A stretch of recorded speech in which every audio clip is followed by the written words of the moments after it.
जय हिंद दोस्तों। कैसे हैं आप लोग। आशा करता हूँ आप लोग स्वस्थ होंगे, मस्त होंगे, ज़बरदस्त होंगे दोस्तों। और आज की क्लास जो हम लोग एसएससी जीडी, एसएससी एमटीएस के लिए जो जीके और जीएस की जो प्रैक्टिस सेट नंबर कर रहे थे दोस्तों, वो आज प्रैक्टिस सेट नंबर 19 है दोस्तों, जिस पे आज हम चर्चा करेंगे दोस्तों। और सबसे पहले सभी लोग, आप लोग जितने लोग जुड़ चुके हैं दोस्तों, सभी लोग एक बार क्लास को लाइक कर दें और क्लास को शेयर भी कर दें अपने दोस्तों को, जिससे वो लोग भी इस क्लास का लाभ प्राप्त कर सकें दोस्तों। आइए आज की क्लास को स्टार्ट करते हैं देरी न करते हुए। सबसे पहले आप लोग जितने लोग टेलीग्राम चैनल से जुड़े हैं दोस्तों, बहुत अच्छी बात है। जितने लोग नहीं जुड़े हैं दोस्तों, वो लोग भी जुड़ जाएं। टेलीग्राम चैनल का नाम है ऑफिशियल स्टडी अड्डा के नाम से टेलीग्राम चैनल है दोस्तों। सभी लोग जुड़ जाएं दोस्तों। उस पर तमाम प्रकार की जानकारियां दोस्तों मिल जाती है आपको। कोई भी वैकेंसी है और जो वीडियो की लिंक है उस पर शेयर कर दी जाती है दोस्तों, जिससे आपको बहुत सहायता मिलेगी वीडियो देखने में और कोई भी जानकारी हासिल करने में दोस्तों। आइए आज की क्लास को स्टार्ट करते हैं दोस्तों। आज का मोटिवेशनल थॉट देखिए दोस्तों, लिखा है, तेरे विचार के तार अधिक, तेरे विचार के तार अधिक, जितना चढ़ सके चढ़ाता चल, पथ और नया खुल सकता है, आगे को पांव बढ़ाता चल। दोस्तों जितना आप लोग आगे बढ़ेंगे उतना ही पथ आपके लिए नया, पथ मतलब रास्ता, नया रास्ता खुलता रहेगा दोस्तों, जितना आप आगे बढ़ते रहेंगे दोस्तों। आइए आज का सबसे महत्वपूर्ण देखिए दोस्तों, गुजरात की रिया सिंघा ने मिस यूनिवर्स इंडिया 2024 का खिताब जीता है दोस्तों। तो वो ये हैं मिस यूनिवर्स इंडिया 2024, जो गुजरात की रिया सिंघा ने जीता है दोस्तों। देख लीजिए इनको। आइए आज का महत्वपूर्ण प्रश्न, प्रश्न नंबर 1। प्रश्न नंबर 1 कह रहा है, ग्रहों की गति के नियम को प्रतिपादन किसने किया था दोस्तों।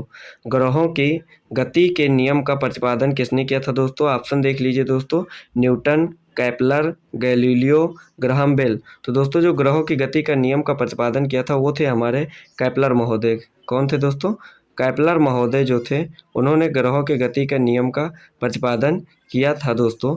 क्वेश्चन नंबर 1 का आंसर नंबर बी बिल्कुल करेक्ट आंसर हो जाएगा दोस्तों। आइए अगला प्रश्न देखते हैं, प्रश्न नंबर 2। प्रश्न नंबर 2 देख लीजिए दोस्तों, कह रहा है, उत्तर प्रदेश का प्रयागराज प्राचीन काल में किस महाजनपद का भाग था दोस्तों।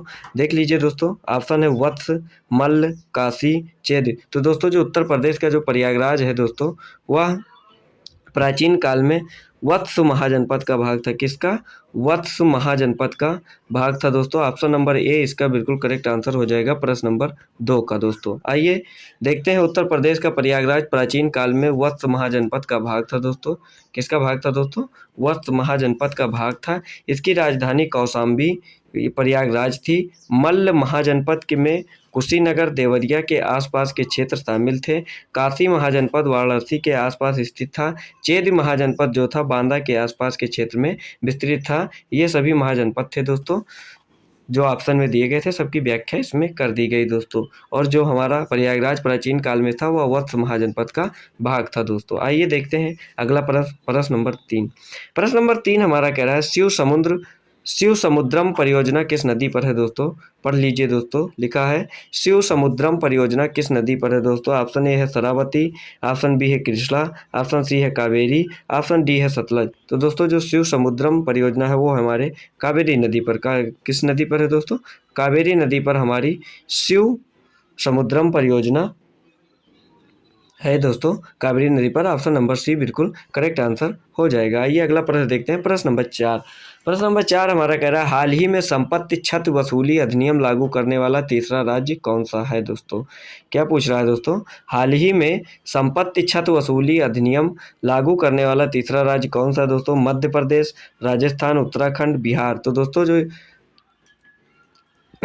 संपत्ति छत वसूली अधिनियम लागू करने वाला है वो है हमारा उत्तराखंड। ऑप्शन नंबर सी बिल्कुल करेक्ट आंसर हो जाएगा दोस्तों। आइए अगला प्रश्न देखते हैं, प्रश्न नंबर 5। प्रश्न नंबर 5 हमारा कह रहा है, हाल ही में जर्नल AI संचालित समाधान अदिति ज्ञान सहाय AI और EADI का अनावरण किसने किया है दोस्तों। तो ऑप्शन देख लीजिए दोस्तों, सब करंट के सवाल हैं दोस्तों, करंट अफेयर्स के सवाल हैं दोस्तों। ऑप्शन है state bank of India, bank of Baroda, ICICI bank, और पंजाब नेशनल बैंक। तो दोस्तों प्रश्न नंबर 5 का जो सही उत्तर विकल्प है वो हो जाएगा option number B. Option number B इसका बिल्कुल करेक्ट आंसर हो जाएगा, बैंक ऑफ बड़ौदा जो ऑप्शन नंबर बी है बिल्कुल करेक्ट आंसर हो जाएगा। आइए देखते हैं अगला प्रश्न, प्रश्न नंबर 6। प्रश्न नंबर 6 देखिए दोस्तों, लिख कह रहा है खादर मिट्टी किस प्रकार की मिट्टी है। दोस्तों जो खादर मिट्टी है वो किस प्रकार की मिट्टी है, लेटेराइट मिट्टी, काली मिट्टी या लाल मिट्टी या जलोढ़ मिट्टी। तो दोस्तों जो खादर मिट्टी है वो हमारी जलोढ़ मिट्टी है। कौन सी मिट्टी है, जलोढ़ मिट्टी है। ऑप्शन नंबर डी प्रश्न नंबर 6 का बिल्कुल करेक्ट आंसर हो जाएगा, जलोढ़ मिट्टी। आइए जानते हैं जलोढ़ मिट्टी के बारे में। दोस्तों देखिए जलोढ़ मिट्टी कह रहा है खादर मिट्टी जलोढ़ मिट्टी का प्रकार है। जलोढ़ मिट्टी भारत का मुख्य मिट्टी है जो लगभग 22% भागों में फैला है। जलोढ़ मिट्टी दो प्रकार का है, खादर मिट्टी नवीन जलोढ़ मिट्टी को कहते हैं जो अधिक उपजाऊ होता है, और दूसरी बांगर मिट्टी पुरानी जलोढ़ मिट्टी को कहते हैं। जलोढ़ मिट्टी में पोटाश की बहुलता होती है। जलोढ़ मिट्टी में नाइट्रोजन, फास्फोरस और ह्यूमस की कमी होती है। दोस्तों किसकी बहुलता होती है, तो पोटाश की बहुलता होती है और नाइट्रोजन, फास्फोरस और ह्यूमस की कमी होती है। दोस्तों ये आप लोग नोट कर लीजिए। दोस्तों प्रश्न नंबर 7 देखो दोस्तों, लिखा है इनमें से कौन सी एक ऐसी गतिविधि नहीं है जिसे प्राथमिक क्षेत्र के रूप में वर्गीकृत किया गया है। दोस्तों इनमें से कौन सी ऐसी गतिविधि नहीं है जिसे प्राथमिक क्षेत्र में वर्गीकृत किया गया है, वानिकी, कृषि, डेयरी, बैंकिंग। तो दोस्तों वह गतिविधि जो है वो है बैंकिंग। बैंकिंग गतिविधि नहीं है जिसे प्राथमिक क्षेत्र के रूप में वर्गीकृत किया गया है। ऑप्शन नंबर डी इसका बिल्कुल करेक्ट आंसर हो जाएगा प्रश्न नंबर 7 का। आइए अगला प्रश्न देखते हैं, प्रश्न नंबर 8। प्रश्न नंबर 8 कह रहा है हिंदुस्तानी शास्त्रीय संगीत का सबसे प्राचीन रूप कौन सा है। बहुत बढ़िया सवाल दोस्तों, देख लीजिए एसएससी जीडी में दोस्तों शास्त्रीय संगीत और नृत्य और ये सब प्रश्न बहुत ज़्यादा पूछे जा रहे हैं। दोस्तों आप लोग इनको डिटेल से पढ़ लीजिए दोस्तों। बाकी हम तो जो प्रैक्टिस सेट में आ रहा है दोस्तों उसको तो हम करवा ही रहे हैं, और आप लोग कोई बुक से पढ़ लीजिए उसको। दोस्तों देखिए प्रश्न नंबर 8 कह रहा है हिंदुस्तानी शास्त्रीय संगीत का सबसे प्राचीन रूप कौन सा है। दोस्तों ऑप्शन ए है गज़ल, सूफियाना कलाम, ध्रुपद, कव्वाली। तो दोस्तों जो हमारा ध्रुपद है, ऑप्शन नंबर सी जो ध्रुपद है ये शास्त्रीय संगीत का सबसे प्राचीन रूप है, वो भी हिंदुस्तानी। दोस्तों ऑप्शन नंबर सी प्रश्न नंबर 8 का बिल्कुल करेक्ट आंसर हो जाएगा। दोस्तों आइए अगला प्रश्न देखते हैं, प्रश्न नंबर 9। इनमें से कौन सी एक कृत्रिम पारिस्थितिकी तंत्र नहीं है। दोस्तों ऑप्शन देखिए दोस्तों, प्रश्न है कृत्रिम पारिस्थितिकी तंत्र नहीं है। ऑप्शन ए है जंगल, मछली घर, फसल क्षेत्र, बगीचा।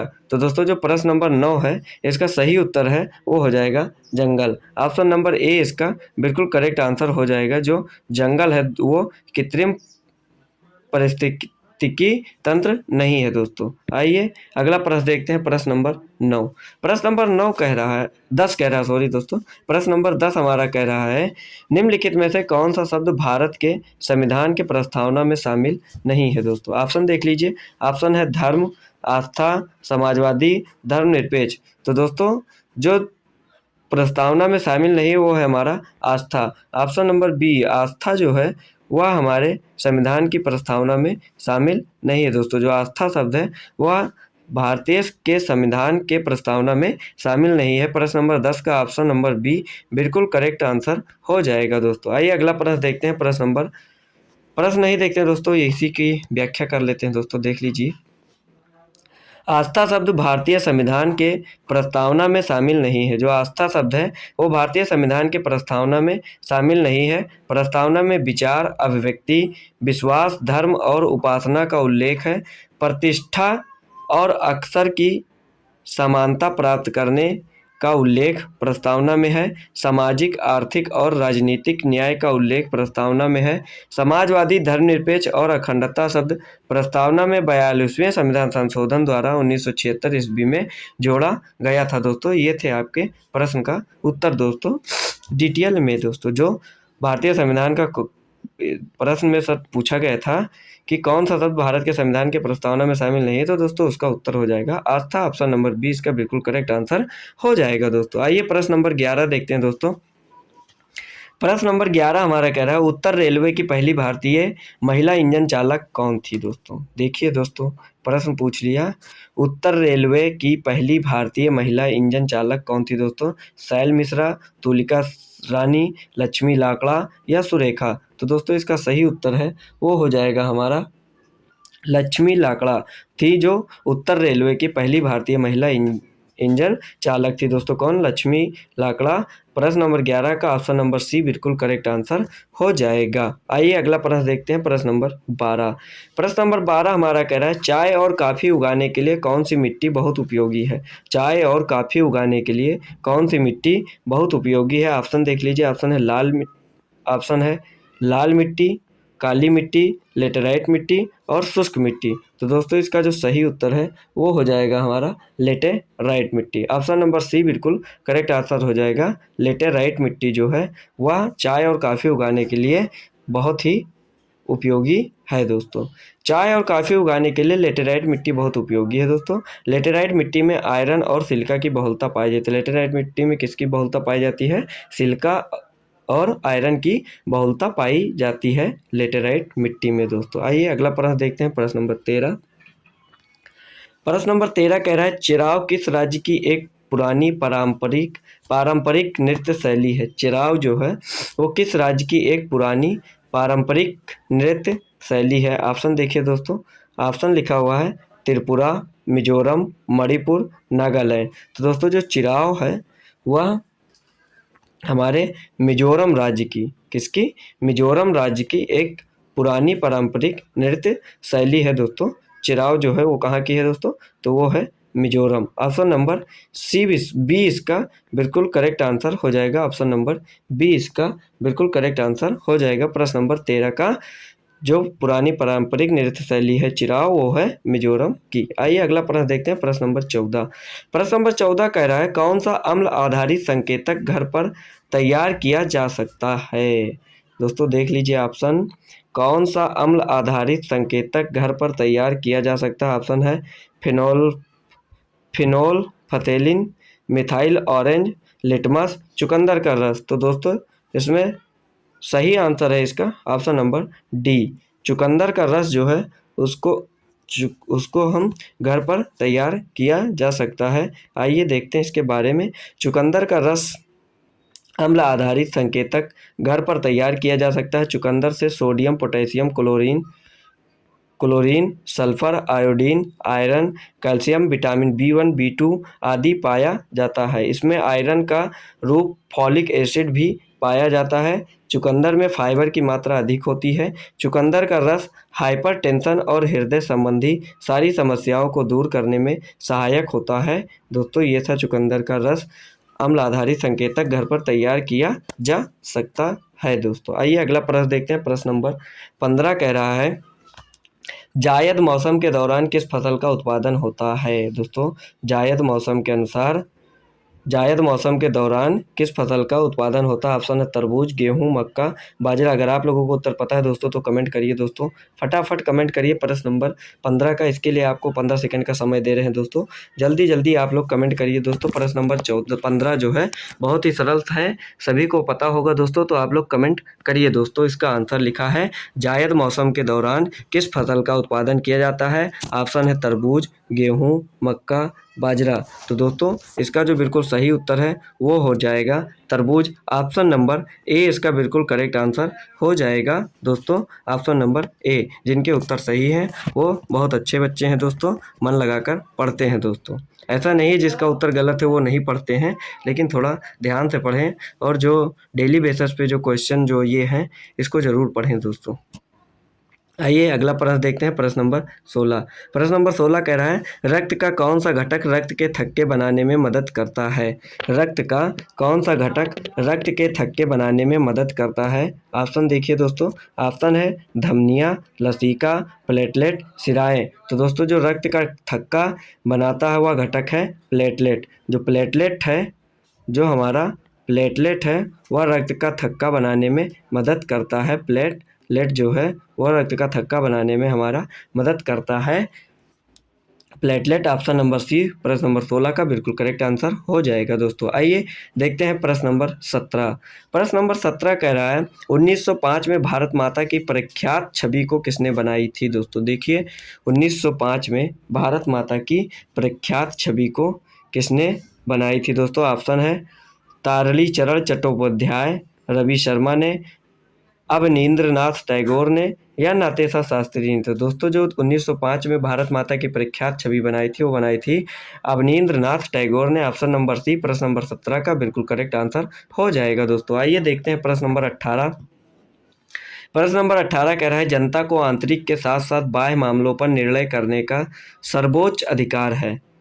जनता को आंतरिक के साथ साथ बाह्य मामलों पर निर्णय करने का सर्वोच्च अधिकार है। कोई भी बाहरी शक्ति भारत सरकार को आदेश नहीं दे सकती है, यह भारत को बताता है दोस्तों। ऑप्शन देखिए, ऑप्शन है भाईचारा, धर्मनिरपेक्ष, सार्वभौम या समाजवादी। तो दोस्तों जो इसका बिल्कुल सही उत्तर है वो हो जाएगा ऑप्शन नंबर सी सार्वभौम नहीं दोस्तों, इसका सार्वभौमिक होगा दोस्तों। यहाँ पे मिस्टेक हो गया टाइपिंग में, सार्वभौमिक ऑप्शन नंबर सी बिल्कुल करेक्ट आंसर हो जाएगा प्रश्न नंबर 18 का दोस्तों। आइए देखते हैं प्रश्न नंबर 19 हमारा कह रहा है अंडे को सिरके के विलयन में 20 से 24 घंटे तक रखने पर क्या होगा दोस्तों।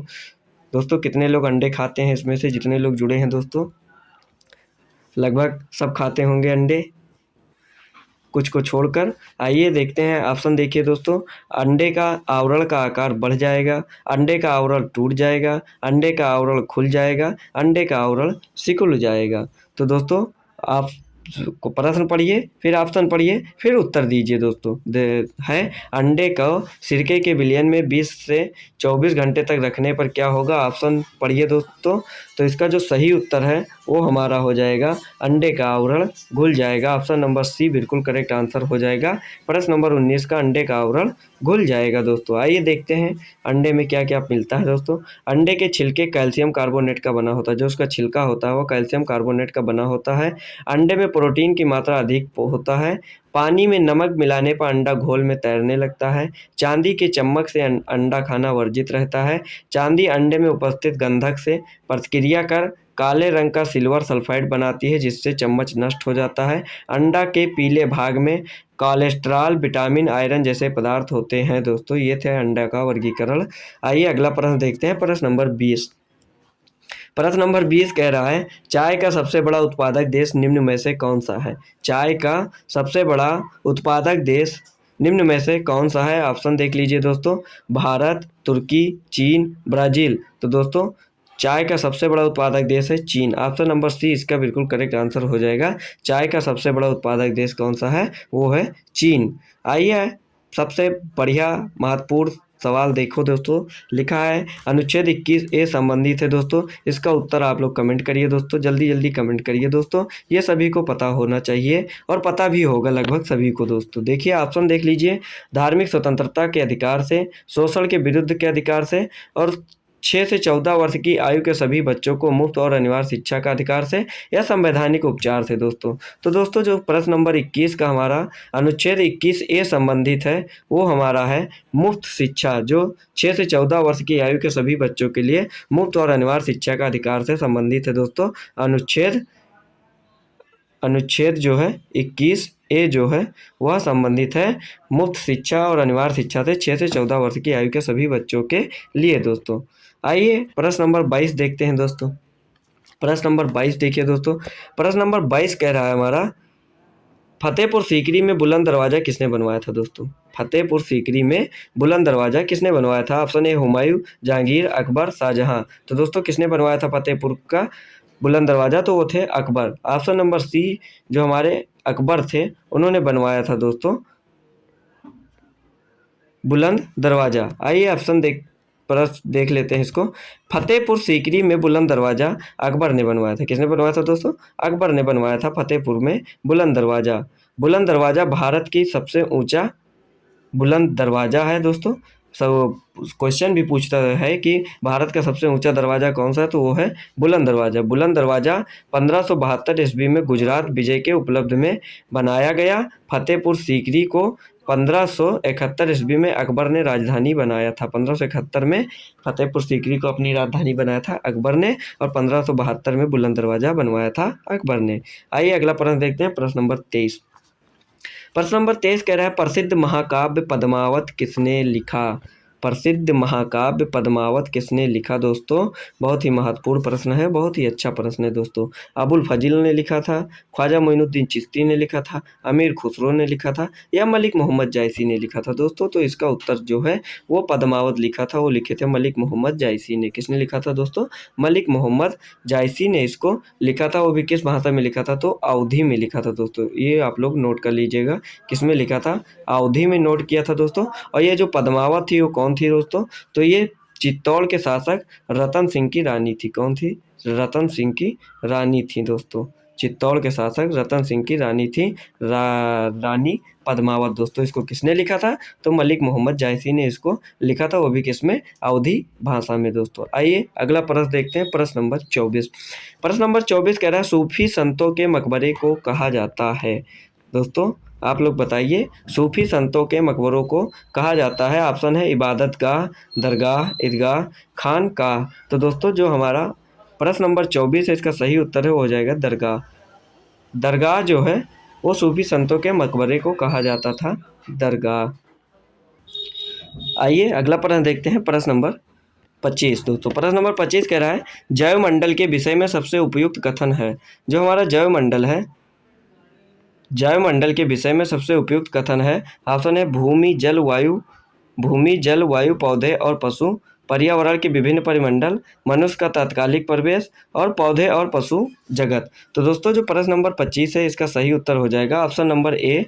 ऑप्शन नंबर ए बिल्कुल करेक्ट आंसर हो जाएगा। भूमि जल वायु पौधे और पशु जो हैं वो जैवमंडल के विषय का सबसे उपयुक्त कथन है दोस्तों। पृथ्वी के जिस भाग पर जीवन पाया जाता है दोस्तों, जैवमंडल देख लीजिए, पृथ्वी के जिस भाग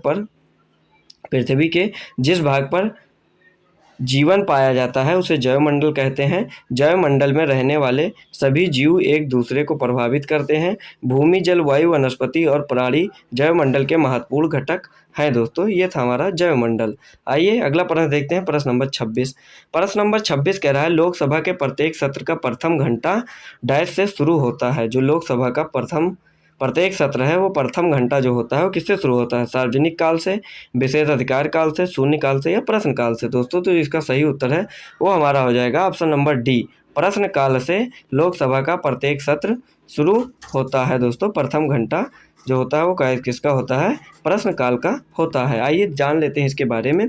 लोकसभा के प्रत्येक सत्र का प्रथम घंटा प्रश्न काल से शुरू होता है और प्रश्न काल का समय 11 बजे से 12 बजे तक होता है दोस्तों। ये परीक्षाओं में पूछा जाता है दोस्तों, प्रश्न काल का समय कितना होता है? तो 11 बजे से 12 बजे तक का नियत किया गया है। इसमें संसद सदस्यों द्वारा लोक महत्व के किसी मामले पर जानकारी प्राप्त करने के लिए मंत्रिपरिषद से प्रश्न पूछे जाते हैं दोस्तों। ये था हमारा प्रश्नकाल। आइए अगला प्रश्न। अब परीक्षा की दृष्टि से दोस्तों कुछ महत्वपूर्ण परियोजनाएं देख लेते हैं दोस्तों, जो परीक्षा की दृष्टि से बहुत ही महत्वपूर्ण है दोस्तों। इसको आप लोग स्क्रीनशॉट ले लीजिए या तो अपनी कॉपी में नोट कर लीजिए दोस्तों, जैसा भी आपको उचित लगे दोस्तों ये नोट कर लीजिए दोस्तों। ये परीक्षाओं में पूछी जाती है दोस्तों ये प्रश्न। ऑप्शन देख लीजिए, ऑप्शन नहीं दोस्तों, देखिए पहला है गिर परियोजना जो है वो 1972 ईस्वी में शुरू की गई थी। कब शुरू की गई थी गिर परियोजना? तो 1972 ईस्वी में। बाघ परियोजना जो थी वो 1973 ईस्वी में शुरू की गई थी दोस्तों। अब लोग कमेंट में दोस्तों बताइएगा कि बाघ दिवस कब मनाया जाता है दोस्तों। कमेंट में ये आप लोगों के लिए प्रश्न है दोस्तों, उत्तर बताइए कमेंट में इसका कि बाघ परियोजना बाघ दिवस कब मनाया जाता है दोस्तों। और तीसरा देखिए घड़ियाल परियोजना जो है वो 1974 में शुरू की गई और कछुआ संरक्षण की योजना जो है वह 1975 ईस्वी में शुरू की गई। मगर प्रजनन परियोजना जो है 1975 ईस्वी में। गैंडा परियोजना जो है 1987 ईस्वी में। हिमचीता परियोजना 1987 ईस्वी में। गिद्ध परियोजना 2020-25 योजना के अंतर्गत लागू हुई है दोस्तों। हंगुल प्रोजेक्ट जो है वो 1970 में शुरू किया हुआ और हाथी परियोजना जो है 1992 ईस्वी में शुरू हुआ दोस्तों। आप लोगों के लिए जो प्रश्न था दोस्तों वो था बाघ दिवस कब मनाया जाता है दोस्तों। उसका उत्तर आप लोग कमेंट में जरूर बताइए दोस्तों सभी लोग, और इसका आप लोग स्क्रीनशॉट ले लें या नोट कर लें जैसा आप लोगों को उचित लगे दोस्तों। आज के इतने प्रश्न हैं दोस्तों। आशा करता हूँ आप लोगों के ये प्रश्न सब पसंद आए होंगे दोस्तों। अगर पसंद आए हैं तो वीडियो को लाइक करें, शेयर करें और चैनल पर नए हैं तो चैनल को सब्सक्राइब करें। जितने लोगों ने हमारा टेलीग्राम चैनल ज्वाइन कर लिया है दोस्तों, बहुत अच्छी बात है। जितने लोगों ने नहीं ज्वाइन किया है वो लोग भी हमारे टेलीग्राम चैनल को ज्वाइन कर लें दोस्तों। इसी के साथ फिर मिलते हैं कल प्रैक्टिस सेट नंबर 20 में। जय हिंद, जय भारत।